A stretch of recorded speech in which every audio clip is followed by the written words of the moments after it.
आपने वो हाथी के बच्चे की स्टोरी सुनी होगी जहाँ पे उस हाथी के बच्चे को जो है बचपन से ही चेन से बांध के रखा जाता है। एंड जब वो हाथी बड़ा हो जाता है वो वैसी 1000 चेन्स को जो है एक सेकेंड्स में तोड़ सकता है। उसमें इतना पोटेंशियल है, but just because as a kid, as a child, उस हाथी के बच्चे ने वो एक्सपीरियंस किया होता है, वो बॉन्डेज एक्सपीरियंस की होती है, उसकी वहीं पे प्रोग्रामिंग हो गई होती है, नेगेटिव प्रोग्रामिंग। सो वो ऐसा नहीं करता है, वो उस चेन से ही बंधा रह जाता है और वैसे ही अपनी लाइफ स्पेंड कर देता है। सो वैसे ही आपके चाइल्डहुड एक्सपीरियंस आपकी लाइफ को कंट्रोल करते हैं। जैसे उस हाथी की लाइफ को कंट्रोल किया, उसकी एक बाउंड्री डिसाइडेड थी, वो उस बाउंड्री से कहीं कहीं मूव ही नहीं कर सकता था। उसमें पोटेंशियल था, वो कर सकता था, जब बड़ा हो गया था वो एज अ किड तो वो नहीं कर सकता था, बट बिकॉज उसकी वो प्रोग्रामिंग वैसी हो गई थी वो नहीं कर पाया। सो वैसे ही आपकी लाइफ जो है आपके ट्रॉमा के द्वारा कंट्रोल होती है, और ऐसे आपके जो है ट्रॉमा आपकी लाइफ को कंट्रोल करते हैं। ये काफ़ी अच्छी स्टोरी है आपके ट्रॉमा को समझने के लिए कि ट्रॉमा जो है कैसे अफेक्ट करते हैं आपको। Hi, I hope you all are doing great. आज के टॉपिक में हम बात करेंगे इनर चाइल्डहुड वुंड्स की, एंड ये आपको कैसे अफेक्ट करते हैं। एंड इस टॉपिक के बारे में आज हम बात करेंगे। ये टॉपिक में इसमें मैं डिफरेंट वीडियो बनाऊंगी, हीलिंग पे डिफरेंट वीडियो बनाऊंगी कि कैसे आपको हील करना है। एंड अभी जो इस वीडियो का जो टॉपिक है वो सिर्फ इनर चाइल्डहुड वुंड्स है कि इनर चाइल्डहुड वुंड्स आपको कैसे अफेक्ट करते हैं, एंड इसके बारे में हम पूरा डिस्कशन करेंगे। So why do we call it inner child wound और इनर चाइल्डहुड वुंड्स? हम इसको अडल्ट वुंड्स क्यों नहीं बोलते हैं, या इसका कुछ और नेम क्यों नहीं है? इट्स बिकॉज जो एक बच्चा होता है when we are growing up, और जब हम छोटे होते हैं तो हमारा माइंड जो होता है वो एक क्लीन स्लेट की तरह होता है, राइट? और क्लीन स्लेट में आप जो भी इम्प्रिंट्स करते हो या जो भी इम्प्रिंट्स उसमें लगते हैं वो लॉन्ग लास्टिंग होते हैं, वो परमानेंट होते हैं। उनको मिटाना या उनको हटाना काफ़ी मुश्किल टास्क होता है, राइट? इट्स लाइक आपकी एक फाउंडेशन बन जाती है जो जिस बेस पे आपकी पूरी लाइफ चलती है। वो फाउंडेशन अगर नेगेटिव है तो आपकी लाइफ में आप बहुत ज़्यादा प्रॉब्लम एक्सपीरियंस करोगे, या बहुत ज़्यादा आपकी लाइफ में इश्यूज़ आएंगे, बहुत ज़्यादा आपकी लाइफ ईजी नहीं होगी, राइट? और at the age of I think till the age of 7 to 8, 7 और 8 साल की एज तक जो है आपका जो सबकॉन्शियस माइंड होता है वो काफ़ी एक्टिव होता है, टोटली एक्टिव होता है। उस टाइम आपके कॉन्शियस माइंड की लेयर नहीं होती है आपके सबकॉन्शियस में कोई भी नेगेटिव या पॉजिटिव चीज़ को एंटर करने के लिए। उस टाइम आपका सबकॉन्शियस टोटली एक्टिव होता है, एंड उस टाइम पे जो भी आपकी प्रोग्रामिंग हो गई, जो भी आपने रिसीव किया आउटसाइड वर्ल्ड से, अपनी फैमिली से, अपने आसपास के एनवायरनमेंट से, वो चीज़ का असर जो है पूरी लाइफ रहता है। क्योंकि उस टाइम पे as a kid you do not know what is right, what is wrong, right? जो भी आपके पास आसपास आप एक्सपीरियंस करते हो वो आप जो है सोकिंग कर लेते हो, बिकॉज सबकॉन्शियस माइंड जो है इट्स लाइक अ स्पंज। एक स्पंज होता है, वो सब कुछ सोकिंग कर लेता है अपने अंदर, है चाहे वो अच्छा है या बुरा है, it doesn't know the difference, उसको डिफरेंस नहीं पता है। सो दैट इज़ वाई इसको इनर चाइल्ड वुंड्स कहते हैं, इनर चाइल्डहुड वुंड्स कहते हैं, क्योंकि बचपन में जो भी आप पे इम्प्रिंट्स पड़ गए हैं वो काफ़ी लॉन्ग लास्टिंग है, एंड उनको ठीक करना एक इजी टास्क नहीं है, राइट? तो इनर चाइल्डहुड वुंड्स जो है या इनर चाइल्डहुड ट्रॉमा क्या है, और आपको कैसे पता चलेगा कि आपको इनर चाइल्डहुड ट्रॉमा है या इनर चाइल्डहुड वुंड्स है आपके अंदर? सो इसको पता करने का एक तरीका है कि अगर आपको आपके बचपन की कोई भी आपको ऐसी मेमोरी याद है, ऐसी कोई भी मेमोरी है जिसके बारे में आप जब भी सोचते हो या जब भी आप रिमाइंड करते हो या कोई भी आपको रिमाइंड करवाता है तो आपको बहुत बुरा फील होता है, लाइक आप उस चीज़ को भुला ही नहीं पाते हो। जो भी आपके साथ हुआ है आपको वो चीज़ बहुत परेशान करती है, आपको बहुत गुस्सा आता है कि ये मेरे साथ ऐसे क्यों हुआ, नहीं होना चाहिए था। या फिर वो चीज़ से आपका काफ़ी, जब भी आप उसको याद करते हो आपको काफ़ी इमोशनल लेवल पे आपका ब्रेक डाउन होता है, या फिर ऐसी तरह की बहुत सारी चीज़ें हो सकती है जो आपको काफ़ी ट्रिगर करती है, जिनको आप याद करना ही नहीं चाहते, या जब भी आपको उन चीज़ों की याद आती है आप बहुत ज़्यादा परेशान हो जाते हो, बहुत ज़्यादा दुखी हो जाते हो। That means you have inner childhood trauma, inner childhood wound. So बहुत सारे डिफरेंट टाइप्स के वुंड्स होते हैं, जो आपने एक्सपीरियंस किए होते हैं वो इमोशनल लेवल पे हो सकते हैं, मेंटल लेवल पे हो सकते हैं, या फिर फिज़िकल लेवल पे। फिज़िकल लेवल पे हो सकता है सेक्सुअल असॉल्ट हो सकता है, या सेक्सुअल हरासमेंट हो सकता है, या इस टाइप की चीज़ें हो सकती है। एंड इमोशनल लेवल पे इमोशनल अब्यूज़ हो सकता है, इमोशनल नेगलेक्ट हो सकता है, एंड इस टाइप की चीज़ें हो सकती है। मेंटल लेवल पे भी इन चीज़ों ने आपको अफेक्ट करा हो, ये भी हो सकता है। सो बहुत सारी डिफरेंट टाइप की चीज़ें होती हैं, एंड ये सारे जो हैं इंटरकनेक्टेड हैं, ठीक है। सो ये वुंड्स जो हैं उनको जब तक आप एड्रेस नहीं करोगे, आप हील नहीं करोगे, आपकी लाइफ जो है, आप बहुत ज़्यादा ब्लॉकेजेस अपनी लाइफ में देखोगे। डिफरेंट आपके एरियाज़ में, लाइफ के एरियाज़ में आपको वो नज़र आएगा, ब्लॉकेजेस नज़र आएंगे, और आपको समझ भी नहीं आएगा कि ये क्यों हो रहा है। अगर आपको नहीं पता है कि आपको इनर चाइल्डहुड वुंड्स है, या you have suffered from childhood wounds, तो आपको समझ ही नहीं आएगा कि उनसे डील कैसे करना है। तो मैं आपको कुछ इनर चाइल्डहुड वुंड्स के एग्जांपल बताते हैं, सो दैट कि आपको क्लियर हो जाए कि इनर चाइल्डहुड वुंड्स क्या होते हैं और ये कैसे होते हैं, जो आपकी लाइफ में एक्सपीरियंसेस रहे होते हैं नेगेटिव। फॉर एग्जांपल कि हो सकता है आपके घर में जो इन्वायरमेंट रहा हो बहुत अब्यूज़िव और नेगेटिव रहा हो सकता है आपके फादर जो हैं वो अल्कोहलिक हों, इन घर में कांस्टेंट फाइट्स रहती हो, राइट, या घर में काफ़ी नेगेटिव इन्वायरमेंट रहता हो बचपन से ही। आपने मतलब आप इसी माहौल में पैदा हुए हो, एंड इसी माहौल में आप पले बड़े हो, तो ये इन चीज़ों ने डेफिनेटली आपको काफ़ी डैमेज किया होगा। सो एक चाइल्डहुड ट्रॉमा का एक एग्जांपल है, क्योंकि जब when you are a kid and जब आप ऐसा इन्वायरमेंट अपने आसपास देखते हो, तो जो भी आपको नरिशमेंट मिलनी चाहिए, या जो भी आपको एक पॉजिटिव इन्वायरमेंट मिलना चाहिए जो हर एक बच्चा डिज़र्व करता है, आपको नहीं मिल पाता है, राइट। सो आपकी जो प्रोग्रामिंग है, जो इम्प्रिंट्स आपके माइंड पे या आपकी इनर चाइल्ड पे पढ़ते हैं, वो बहुत नेगेटिव पढ़ना शुरू हो जाते हैं। एंड इसका सेकंड एग्जांपल ये हो सकता है कि किसी भी रीज़न की वजह से आपके पेरेंट्स के अवेलेबल ना होने की वजह से आपको इमोशनल सपोर्ट नहीं मिला हो, या फिर इमोशनल नेगलेक्ट आपने देखा हो, जहाँ पे आपके पेरेंट्स आपके लिए अवेलेबल ना हो किसी भी रीज़न की वजह से। हो सकता है दोनों वर्किंग हो, उनको टाइम नहीं रहा हो आपको देने के लिए, या फिर दोनों में से एक पेरेंट की डेथ हो गई हो, या फिर पेरेंट्स अगेन अब्यूजिव पेरेंट्स हो सकते हैं, राइट। एंड इसका एक एग्जांपल ये हो सकता है कि हो सकता है आपका काफ़ी मजाक बनाया गया हो स्कूल में जब आप छोटे थे, आपके टीचर ने ये आपके साथ किया हो, या फिर आपके फ्रेंड्स ने किया हो, या आपके फैमिली मेम्बर्स ने किया हो। सो जब बार बार आप एक चीज़ एक्सपीरियंस करते हो तो ये आपको डैमेज करती है अंदर से, राइट।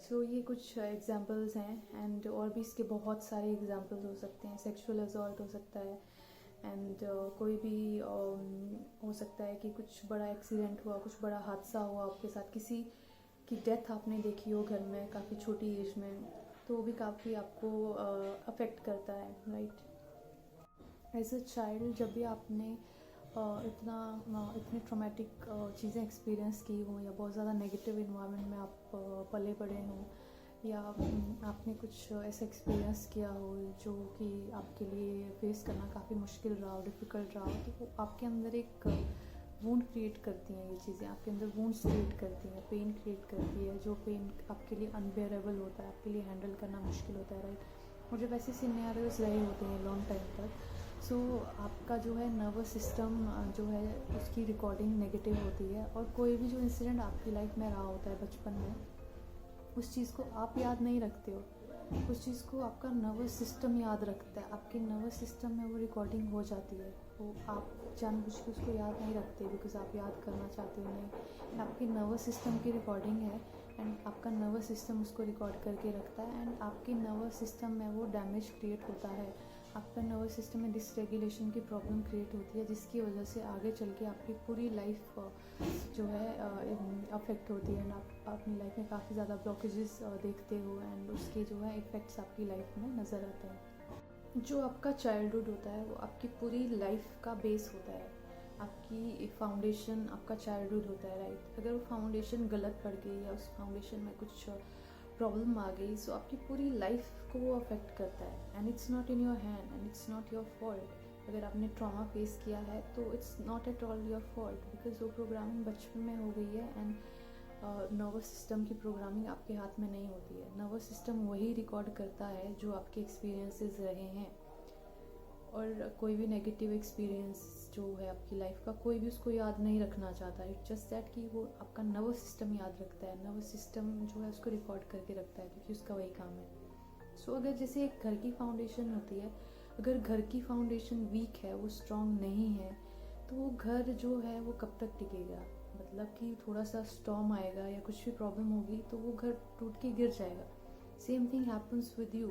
जब आपने इतने ज़्यादा ट्रॉमा एक्सपीरियंस किए हैं एंड अर्ली एज में ही आपने बहुत कुछ नेगेटिव या ट्रॉमेटिक एक्सपीरियंस किया है, तो उस चीज़ का जो है असर आपकी पूरी लाइफ पे पड़ता है एंड आपकी पूरी लाइफ उससे अफेक्ट होती है। अब मैं आपको काफ़ी लेमन टर्म में समझाने की कोशिश करूँगी कि आपका नर्वस सिस्टम जो है वो जब भी आप कुछ स्ट्रेसफुल एक्सपीरियंस करते हो तो वो कैसे रिस्पॉन्ड करता है एंड ये कैसे वर्क करता है, राइट। सो आपका नर्वस सिस्टम जो है 3 टाइप्स के रिस्पॉन्स एक्टिवेट करता है जब भी आप कुछ स्ट्रेसफुल एक्सपीरियंस करते हो, डिपेंडिंग ऑन द सिचुएशन कि आप क्या एक्सपीरियंस कर रहे हो। तो ये 3 टाइप के रिस्पॉन्स है, fight mode, flight mode and freeze mode.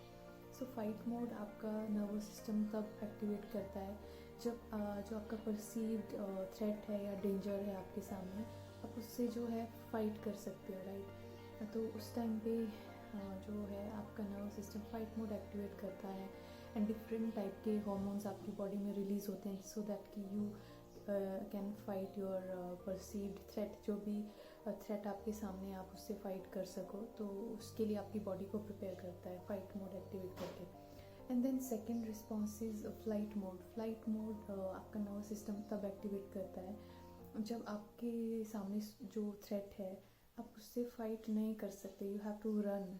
जैसे आपके सामने अगर शेर आ जाए, आप शेर से फाइट नहीं कर सकते, right, you will have to run. So उस टाइम पे आपका nervous system flight mode activate करता है। डिफरेंट टाइप के चेंजेस आपकी बॉडी में होते हैं all of a sudden, so that कि आपकी बॉडी प्रिपेयर हो सके अपने आप को बचाने के लिए एंड रन करने के लिए।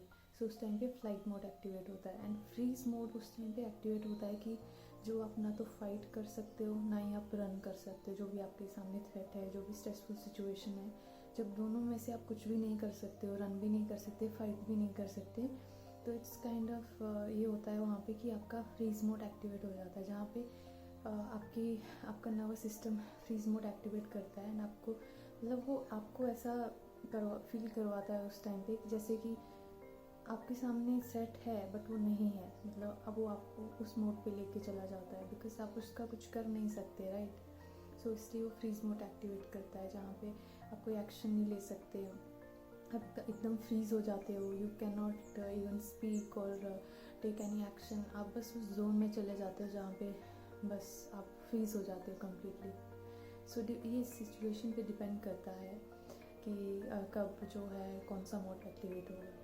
फ्रीज मोड का हम एक और एग्जांपल ले सकते हैं कि फ्रीज मोड कैसे वर्क करता है। जैसे आपने वो स्टोरी सुनी होगी जहाँ पे एक कबूतर होता है, उसको बिल्ली उसको खाने के लिए आ रही होती है, तो कबूतर अपना सर जो है सैंड में मतलब रेत में अपना सर जो है छुपा लेता है, जैसे कि उसने बिल्ली को देखा ही नहीं है। जैसे कि उसने वो ऐसे एक्ट करेगा कि उसने बिल्ली को देखा ही नहीं है, तो बिल्ली उसको खाएगी नहीं। एग्जैक्टली यही फ्रीज रिस्पॉन्स होता है जो हमारी बॉडी में एक्टिवेट होता है, राइट। फाइट और फ्लाइट मोड का एग्जाम्पल ये होता है कि जहाँ पे आपके सामने थ्रेट है, you are constantly under pressure और आपके ऊपर बहुत ज़्यादा बर्डन है and you have to run और यू हैव टू फाइट, तो आपका हार्ट बीट्स एकदम तेज़ होती हैं एंड आपका जो है your heart starts running and your thoughts start running, your mind start running. आपके थॉट्स काफ़ी ज़्यादा वो हो जाते हैं कि बहुत ज़्यादा वन आफ्टर अनदर आपको थॉट्स आ रहे हैं and your heart is racing. So ये सारी चीज़ें जो हैं फाइट और फ्लाइट रिस्पॉन्स में होती है। बट ये सारे रिस्पॉन्स हम सबकी बॉडी में टाइम टू टाइम एक्टिवेट होते हैं, ये बहुत नॉर्मल है, सिचुएशन पे डिपेंड करता है। बट जब जिन लोगों ने ट्रॉमा एक्सपीरियंस किया होता है उन्होंने ये जो रिस्पॉन्स है, ये जो मोड है, 3 डिफरेंट मोड्स, उन्होंने फ्रीक्वेंटली एक्सपीरियंस किए होते हैं, जिसकी वजह से उनके नर्वस सिस्टम की प्रोग्रामिंग बहुत नेगेटिव हो गई होती है, डैमेज हो गई होती है। एंड एक नॉर्मल जो इंसान है जिसने कुछ ज़्यादा कुछ ट्रॉमा एक्सपीरियंस नहीं किए हैं, जिसका चाइल्डहुड थोड़ा सा नॉर्मल रहा है, ठीक ठाक रहा है, तो उसकी नर्वस सिस्टम को पता है कि कब जो है हमें फाइट मोड एक्टिवेट करना है, कब फ्लाइट मोड एक्टिवेट करना है, कब फ्रीज मोड एक्टिवेट करना है, कब वापस आके एक नॉर्मल उस पे स्टेट पे वापस आना है। बट जिन्होंने ट्रॉमा एक्सपीरियंस किया होता है उनका नर्वस सिस्टम ये चीज़ें नहीं समझता। उनका नर्वस सिस्टम लॉन्गर ड्यूरेशन के लिए फाइट फ्लाइट और फ्रीज मोड एक्टिवेट करके रखता है, डिसरेगुलेट करके रखता है एंड नर्वस सिस्टम को, एंड उसके बाद उसको नहीं पता कि वापस कैसे नॉर्मल में आना है। ये प्रॉब्लम होती है एक नॉर्मल इंसान में, एंड एक इंसान जिसने ट्रॉमा एक्सपीरियंस किया होगा उसका नर्वस सिस्टम ऐसे वर्क करता है। क्योंकि ये जो चीज़ें हैं नर्वस सिस्टम की, ये ऑटोमेटिक होती है, ऑटो पायलट पे चलती है, आपके कंट्रोल में नहीं है। Of course you can make certain changes, but ज़्यादातर ये चीज़ें बैकग्राउंड में चल रही होती है एंड ये चीज़ें आपके कंट्रोल में नहीं है। सो इस तरह से आपकी लाइफ जो है, आपकी लाइफ में ब्लॉकेजेस आते हैं बिकॉज वो नर्वस सिस्टम डैमेज हुआ है, नर्वस सिस्टम की प्रोग्रामिंग में गड़बड़ हुई है। ठीक है, तो लेट्स सपोज आपका चाइल्डहुड जो है ठीक नहीं था, आपने बचपन में जो है अपने घर में कांस्टेंट जो है अब्यूज़ देखा, वर्बल अब्यूज़ या इमोशनल अब्यूज़ या किसी भी तरह का आपने फ़ाइट देखी जहाँ पे आपके घर में हमेशा लड़ाई झगड़ा होता रहता था। तो एज अ चाइल्ड, बिकॉज बच्चे का जो माइंड होता है इट्स वेरी सॉफ्ट, राइट। सो उस टाइम पे क्या होता है कि बच्चे का जो नर्वस सिस्टम है वो फाइट और फ्लाइट मोड एक्टिवेट कर देता है, और जब वो फाइट जो है एवरीडे बेसिस पे हो रही है तो वो फाइट और फ्लाइट मोड जो है वो ज़्यादा ड्यूरेशन के लिए एक्टिवेट रहेगा, और फिर वो उसकी प्रोग्रामिंग बन जाती है। फिर उसको थोड़ा सा भी इन फ्यूचर जब वो बड़ा हो जाता है वो बच्चा, इन फ्यूचर उसको सेम टाइप का कुछ वो एक्सपीरियंस करेगा लाइफ में। हो सकता है वो इतना कुछ प्रॉब्लमेटिक नहीं हो, बट बिकॉज कि उसकी रिकॉर्डिंग वैसी हुई है नर्वस सिस्टम की, तो उस टाइम पे उसका जो नर्वस सिस्टम है छोटी छोटी चीज़ों में फाइट और फ्लाइट मोड एक्टिवेट करेगा। या ये भी हो सकता है कुछ लोगों के साथ ये भी होता है बच्चों के साथ कि उनका जो है फाइट और फ्लाइट मोड जो है 24/7 जो है एक्टिवेटेड रहता है, जिसकी वजह से दे एक्सपीरियंस एंग्जाइटी।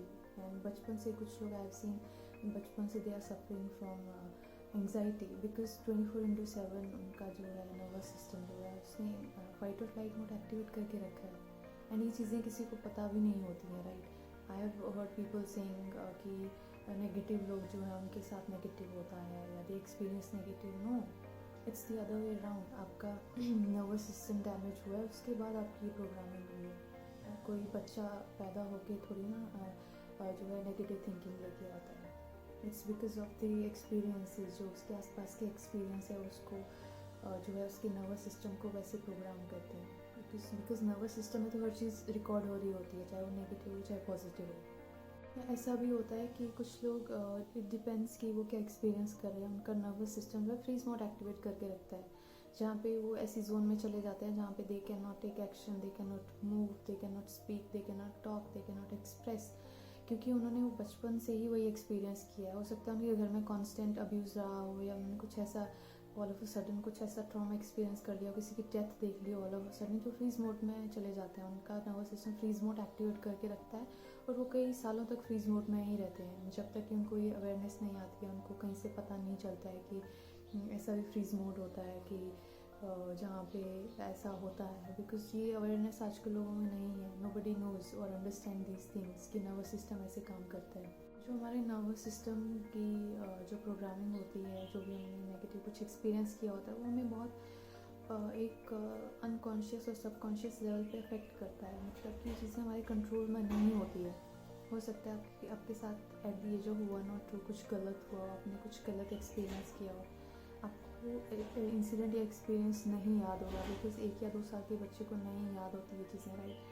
बट वो आपके नर्वस सिस्टम को याद है। जस्ट बिकॉज आपके नर्वस सिस्टम को ये याद है तो वो चीज़ें आपको अभी तक कंट्रोल कर रही हैं। हो सकता है अभी आपको नहीं पता वो चीज़ क्या आपके साथ हुआ है, बट वो ब्लॉकेजेस अभी भी वहाँ पे है और वो आपके लाइफ में टाइम टू टाइम जो है सरफेस होता है। आपको उसके पीछे का रीज़न नहीं पता कि क्यों हो रहा है, बट आपके सबकॉन्शियस को और आपके नर्वस सिस्टम को वो चीज़ पता है, क्योंकि वहाँ पे हर एक चीज़ की रिकॉर्डिंग है। और वो रिकॉर्डिंग जो है, जो भी हुई है पॉजिटिव या नेगेटिव, वो आपकी लाइफ को अभी तक कंट्रोल करती है और करती रहेगी जब तक कि आप कॉन्शियसली उसको चेंज नहीं करोगे, क्योंकि वो ऑटो पायलट पे चल रहा है सब कुछ। उसको जो है आपको चेंज करना पड़ेगा एंड उसके लिए कंसिस्टेंसी चाहिए। ये कोई इट्स नॉट लाइक कि आप उसको within a day change कर लोगे. It takes time. It's a journey. जो हीलिंग की जर्नी है, it's not a destination, it's a journey. ये कांस्टेंट आपको एफर्ट्स करने पड़ेंगे, आपको अवेयरनेस के साथ आगे बढ़ना पड़ेगा, तब आप उसको चेंज कर सकते हो. क्योंकि वो प्रोग्रामिंग बहुत डीप रूटेड है. बचपन की प्रोग्रामिंग है, बचपन के जो इम्प्रिंट्स हैं वो काफ़ी ज़्यादा जो है लॉन्ग लास्टिंग होते हैं. उनको हटाना इतना आसान नहीं है. सो आपको कांस्टेंट एफर्ट्स करने पड़ेंगे उसको ठीक करने के लिए, उस प्रोग्रामिंग को चेंज करने के लिए. अब आपको अपने नर्वस सिस्टम की रीपेरेंटिंग करनी है, क्योंकि आपके नर्वस सिस्टम में बहुत डैमेज कॉज हुआ है. क्योंकि जो चीज़ें आपने अपने बचपन में सीखनी थी या आपको करनी थी वो नहीं हुई है. आपका जो है नर्वस सिस्टम नॉर्मल नहीं है. आपके नर्वस सिस्टम में डैमेज क्रिएट हुआ है, डिसरेगुलेशन क्रिएट हुआ है. तो आपने उसको ठीक करना है. आपने अपने नर्वस सिस्टम को सिखाना है कि नहीं, ये ऐसे नहीं, ऐसे है. It takes a lot of patience. You need a lot of patience, consistency and hard work to let go of this negative programming, because इतना आसान नहीं है. ये कई सालों की प्रोग्रामिंग है, तो it will take a lot of time and consistency to heal and regulate your nervous system, और उसको वापस नॉर्मल सेल्फ में लेके आना. आपको उस पर काम करना है एंड उसको एकदम हीलिंग की जर्नी आपको शुरू करनी है. And it takes efforts, a lot of efforts actually. जैसे एक बच्चा होता है तो उसके पेरेंट्स उसको ज़ीरो से सब कुछ सिखाते हैं, बिकॉज बच्चे को कुछ भी पता नहीं होता है, राइट. तो वही चीज़ आपने अपने नर्वस सिस्टम के साथ करनी है. बिकॉज आपको बचपन में गलत इन्वायरमेंट मिला, इट्स नॉट योर फॉल्ट. या आपने कुछ गलत एक्सपीरियंस किया है, या आपकी गलती नहीं है, राइट. सो आपने आपके नर्वस सिस्टम ने जो भी नेगेटिव रिकॉर्ड किया है वो नर्वस सिस्टम की भी गलती नहीं है. उसने वही रिकॉर्ड किया जो उसके एक्सपीरियंस थे, राइट. सो अब जो है आपने रीपेरेंट करना है अपने नर्वस सिस्टम को, and it takes a lot of efforts, it takes a lot of time. अपने आप को काफ़ी टाइम देना है, पेशेंस के साथ आगे बढ़ना है. It's a journey. सो इस जर्नी में अप्स एंड डाउन्स बहुत आएंगे आपको, no doubt. But healing is possible and it takes consistency and a lot of efforts to heal your nervous system. And the damage जो भी कॉज हुआ है उसको रिवर्स करना जो है वो आपके हाथ में है. जो डैमेज हो गया उसका आप कुछ नहीं कर सकते, बट आगे वो डैमेज आपकी लाइफ को कंट्रोल ना करे उसकी तरफ आप स्टेप जो है वो ले सकते हो. लेट्स सपोज कि एक बच्चे के सर पे हम 50 या 60 kg का या 40 kg का एक बैग रख देते हैं, हैवी बैग. तो उस बच्चे की लाइफ कैसी होगी, और वो उस बच्चे को जो है पूरी लाइफ कैरी करना है. तो वो बच्चा कैसे कर पाएगा उसको, क्योंकि बच्चा कैपेबल नहीं है उसको कैरी करने के लिए, राइट. वो भी इतना ग्रोन अप नहीं है. एक बड़ा इंसान है, अगर हम बड़े हो जाते हैं उस टाइम हम 40-50 kg का कुछ वेट उठाना हो, वी कैन कैरी, हम उसको बड़ी आसानी से लिफ्ट कर सकते हैं, राइट. बट एक बच्चे के सर पे हम देंगे तो क्या होगा, बच्चा चल भी नहीं पाएगा सही से, right. That's exactly what somebody was gone through trauma experiences, क्योंकि उसके सर पे उसको फ्री का जो है बैगेज दे दिया गया है जो कि उसको बिलोंग भी नहीं करता है, because of all the trauma that he और शी हैज़ एक्सपीरियंस. सो उस टाइम पे आपके पास चॉइस नहीं थी एज अ किड कि आपकी लाइफ में क्या एक्सपीरियंसेस रहे हैं, उन्होंने क्या डैमेज को कॉज किया. But right now you have a choice to drop that bag, to drop that baggage, and जो भी आप कैरी कर रहे हो in the form of trauma, in the form of wounds. आपके पास चॉइस है उसको हील करके उसको ड्रॉप करने की, बिकॉज विदाउट हीलिंग आप उसको ड्रॉप नहीं कर सकते हो. आप करना चाहते हो ऑफकोर्स, बट नहीं हो पाएगा. So you need healing. So right now you have a choice to heal yourself and leave that baggage. So next video में आई विल टॉक अबाउट कि क्या क्या सिम्टम्स हैं ट्रॉमा के, एंड इसके फिजिकल सिम्टम्स भी होते हैं. ट्रॉमा जो आपको सिर्फ मेंटली इमोशनल लेवल पे अफेक्ट नहीं करता है, इसके सिम्टम्स आपको फिजिकली भी आपको दिखेंगे. तो हम उस पर बात करेंगे, and how to heal from this trauma, इस पर भी हम बात करेंगे. So see you in the next video. Take care, bye.